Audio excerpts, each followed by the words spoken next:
आपल्यासोबत शिवसेनेचे ज्येष्ठ नेते तथा आमदार अजय चौधरी साहेब आपल्यासोबत आहेत। काय सांगणार आपण? गळ्यामध्ये या पद्धतीचा फ्लेक्स लटकवून सरकार विरोधात आपण हे आंदोलन छेडलेलं आहे। नेमका काय प्रकार आहे ज्या पद्धतीने आपण फ्लेक्स लावून आले? माझ्या मतदारसंघामध्ये परळ येथे बीआयटी चाळी आहेत।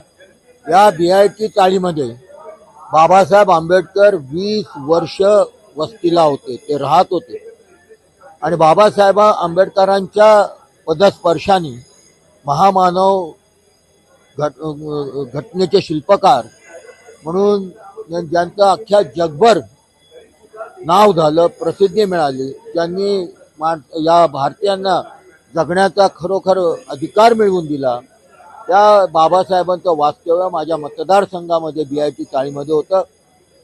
आणि महाविकास आघाडी सरकारच्या वेळेला जाहीर करण्यात आलं की बाबासाहेबांचं वास्तव्य ज्या इमारतींमध्ये होतं ती इमारत आपण ऐतिहासिक वारसा म्हणून जतन करू, असं विधानसभेमध्ये जाहीर करण्यात आलं।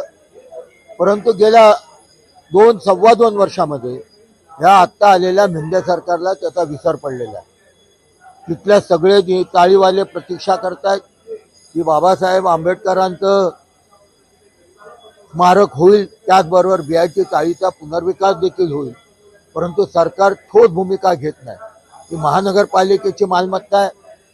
जर परमपूज्य बाबासाहेब आंबेडकरांचं स्मारक व्हायचं तर ते म्हाडा करेल अशा प्रकारची घोषणा सभागृहात केली होती। पण पुढे काय झालं?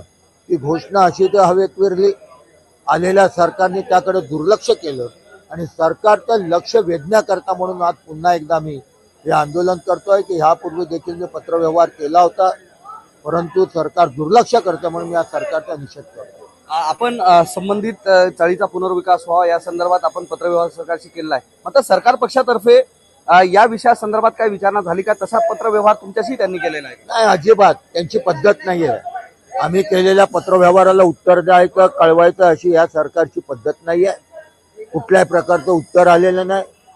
मी 1 महिन्यापूर्वी देखील हे पत्र दिलं होतं की बाबा याच्यावरती ठोस निर्णय घ्यावा, पण निर्णय घेतला जात नाही। आणि परमपूज्य बाबासाहेब आंबेडकरांचं स्मारक, ऐतिहासिक स्मारक जर माझ्या मतदारसंघामध्ये होत असेल तर माझ्या एवढा आनंद दुसरा कोणालाही असू शकत नाही। पण त्याचबरोबर तिथे असणाऱ्या बीआयटी चाळीतल्या ज्या इतर इमारतीमधले लोक आहेत त्याचा एक सामूहिक पुनर्विकास होणं गरजेचं आहे। त्यामुळे सरकारने पुढाकार घ्यावा। आज जर पाहिलं तर आपण थोड्या वेळ आता याच्या विधान परिषद सभेच्या पायऱ्यावर आपण या ठिकाणी आंदोलन केलेलं आहे। सरकारच्या विरोधात घोषणाबाजी चालू होती। काय मागण्या होत्या ज्या संदर्भात हे आंदोलन छेडण्यात आलेलं आहे? आज आपल्याला माहित आहे का, तूर डाळीचे भाव 200 रुपये झाले, चणा डाळीचे भाव 100 रुपये झाले, भाज्या प्रचंड प्रमाणावर महाग झालेल्या आहे, मध्ये कोथिंबीरची जुडी 70-80 रुपये झाली। ते सर्वसामान्यांनी जगायचं कसं? हे सरकार सांगते आम्ही सर्वसामान्यांचं आहोत, आम्ही शेतकऱ्यांचं आहोत, आम्ही कामगारांचं आहोत, आम्ही महिलांचं सरकार आहे, गोरगरिबांचं सरकार आहे। गोरगरीब जगणार कसा? सरकारचं लक्ष कुठे आहे? सरकारचं लक्ष भलतीकडे आहे। सरकारचं लक्ष महागाई रोखण्यावरती नाही आहे। सरकारचं लक्ष निवडणुकांकरता मोठ्या मोठ्या घोषणा करायच्या, खोट्या घोषणा करायचं, ह्याकडे सरकारचं जास्त लक्ष आहे। त्यामुळे आम्ही आज निषेधार्थ आज पायऱ्यांवरती आंदोलन।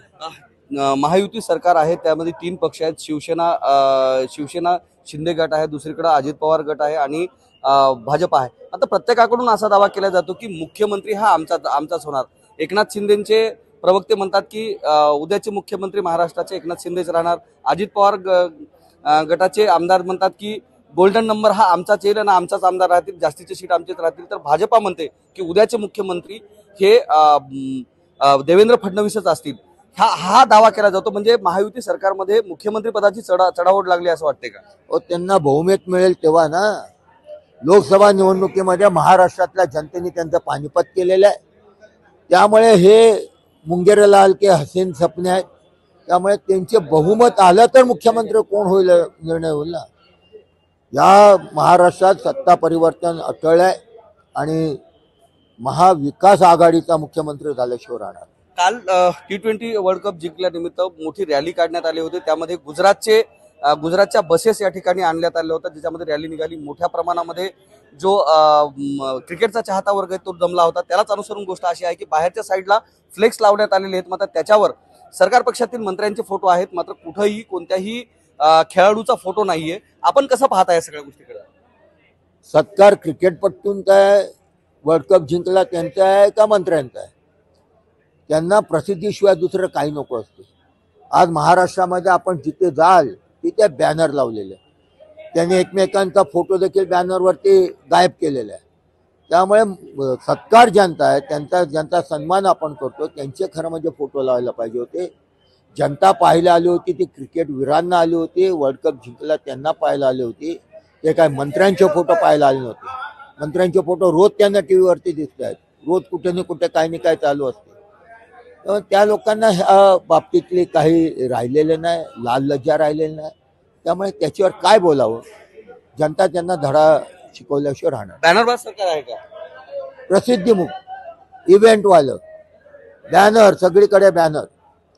त्यामुळे त्यांच्याकडनं काय अपेक्षा करावी असं काही नाही.